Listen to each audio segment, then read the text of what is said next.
তো hello guys, আজকে বেরিয়ে গেছিলাম চুল কাটার জন্য। তো আমি রাস্তাতে যাচ্ছিলাম, তো চুল কাটার সেলুন এখানে চলে এসেছি। চুলগুলো ছিল আমার এত বড় বড়, তো আমার এই চুল নিয়ে খুবই খারাপ লাগতো। তো আমি ভেবেছিলাম যে চুলটা কেটে দেবো। তো চুল কাটার পর আমাকে কেমন যেন লাগছে, মানে আমাকে চেনাই যাচ্ছে না, নিজেকেই নিজে চিনতে পারছি না, এতই খারাপ লাগছে নিজের চুল দেখে। তো দোকান থেকে বেরিয়ে গেলাম। নিজেকে তো খারাপ লাগলে আর কিছু করার নেই, যেমনই লাগছে লাগুক, কিছু করার নেই। তো এখান থেকে বেরিয়ে যাচ্ছিলাম, চুল যাই কাটা হোক। তো চুল টুল কেটে আমি গাড়িটা ঘুরিয়ে চলে গেছিলাম গীতা দেবীতে কিছুক্ষণ রেস্ট করলাম। গীতা দেবী থেকে অনেকক্ষণ ভাবার পর চলে গেছিলাম আমরা চাম্পাশরীতে বন্ধু নিতে এসেছে নারকেল।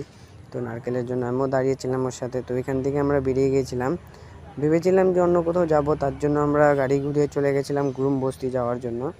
তো আমরা দুজন মিলে চলে যাচ্ছিলাম গুরুম বস্তি, তখন মনে পড়লো একটা বন্ধুকে নেওয়া দরকার। তো আমরা গুরুম বস্তির দোকানে এখানে এসে একটা বন্ধু, তিনজন মিলে আমরা এখানে চা খেতে এসেছিলাম। তো আমাকে যতবারই নিজেকে দেখি কেমনই যেন লাগছে। তো তোমরা চাটা খেয়ে চলে এসেছিলাম বাড়ির সামনে। তো